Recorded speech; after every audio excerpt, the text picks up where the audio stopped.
आज कोनो पार्टी या जकार्ता के यहाँ कार्यक्रम हमने के गावे खाते लेके जाए ना ना ना ये अपना घर के बारात बा सब गौनिहार के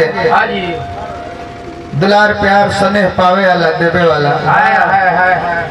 आदरणीय हमारा विजय बाबा जरा सुपुत्र के आज हमने के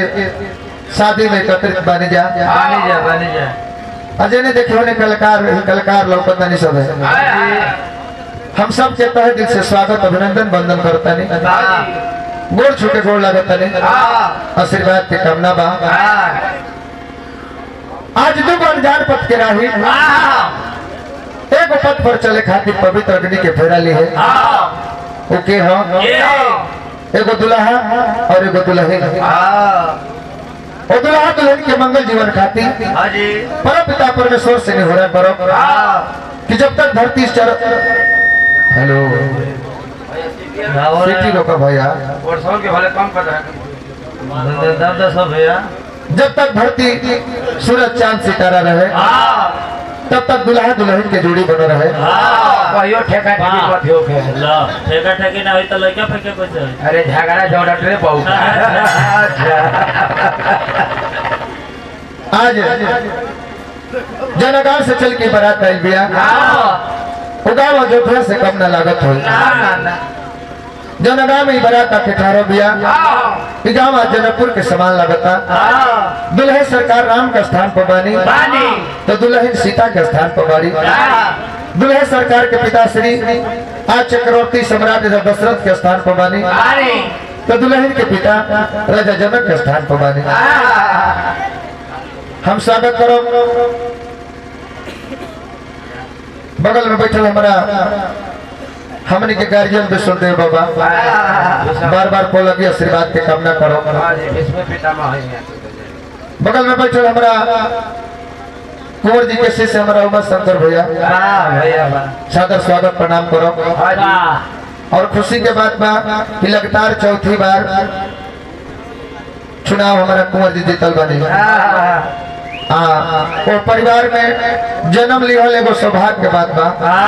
हम उपेंद्र भैया से चाहो कि तनी आई भैया आई अपना और से एगो माला पहना करवा कर स्वागत करो आई कोने बाबू आदरणीय हमारे उपेंद्र भैया आवाज सुनत हो फिर चल दे रे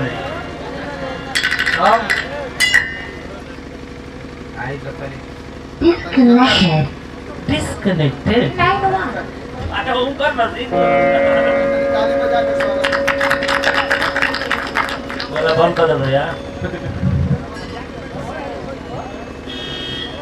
साथे साथे हमारा भारद्वाज बाबा हम आवाज दे तने चले आए विजय बाबा से प्रार्थना करो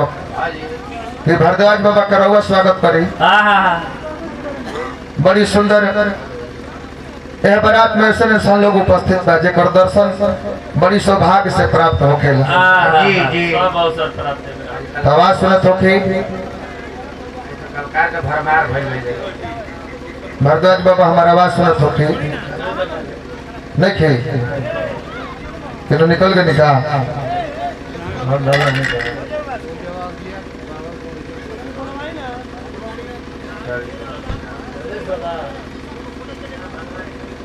राजेश बाबा का आवाज दे अच्छा चलिए ठीक ठीक ठीक सब जाना बारात में विष्णुदेव बाबा बैठा लोग हम चाहब कि लहरा रोगे शुरुआत करी तो तो रोज एक समय बिगाड़ते बन जाए अपने अब रोगे से बजे बाबा का मन करता है बजा दी बढ़िया से बजाई बाबा देखो फाटे ना नलवा के कहते यहाँ के समय के बैठे बैठे मरी क्या चाहता है हेलो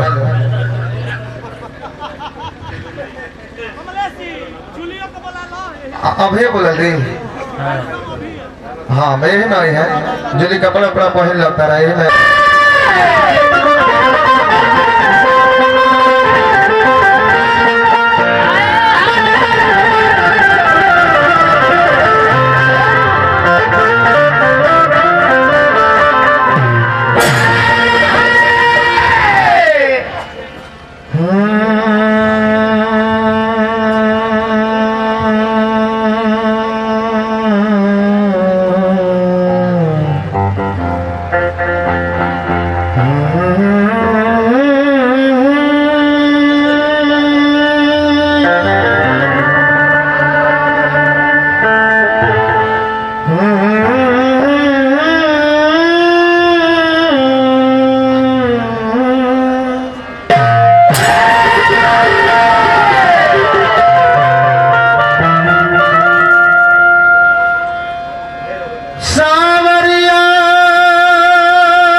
स्वधा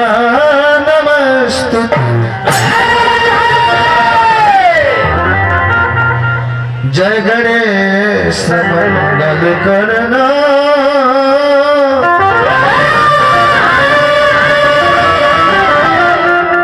विघ्न हरण गणराज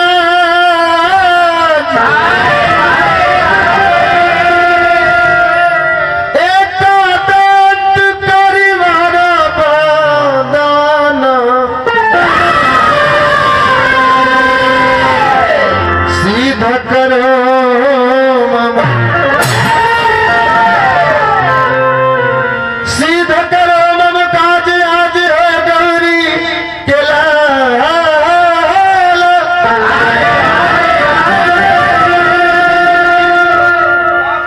आई बनी क्या हुआ हाँ बोलना को नहीं है तो दुनिया मेरे वो सब चलिए सब सब बाबा विनय बाबा बंदने मेरे वो सब देवते ने बनी हमारा खाती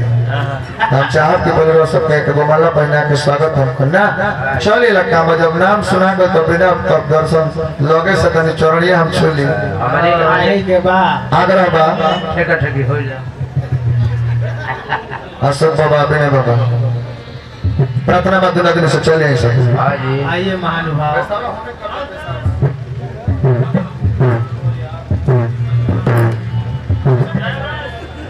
आ जाओ धन्य है बाबा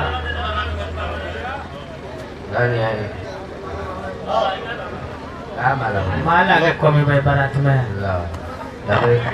माला तो मान लो दोसर पति लिखे जाए ये सब है भाई वे खराब कर रहे हैं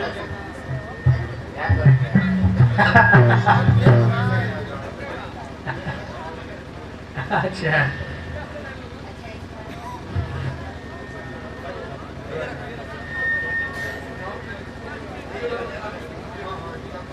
जी जी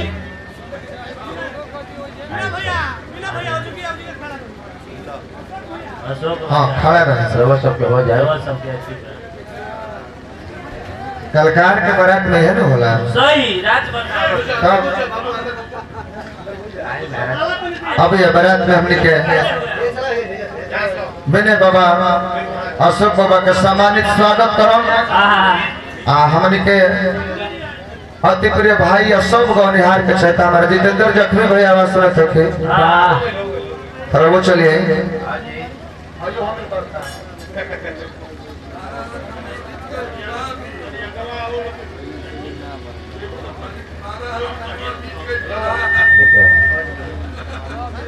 आदरणीय जितेंद्र जखमी भैया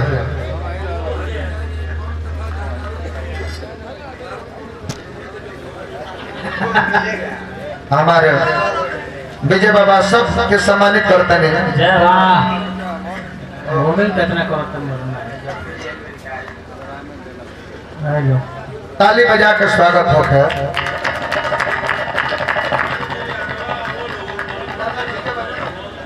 उन्हें ठीक है कोनो बात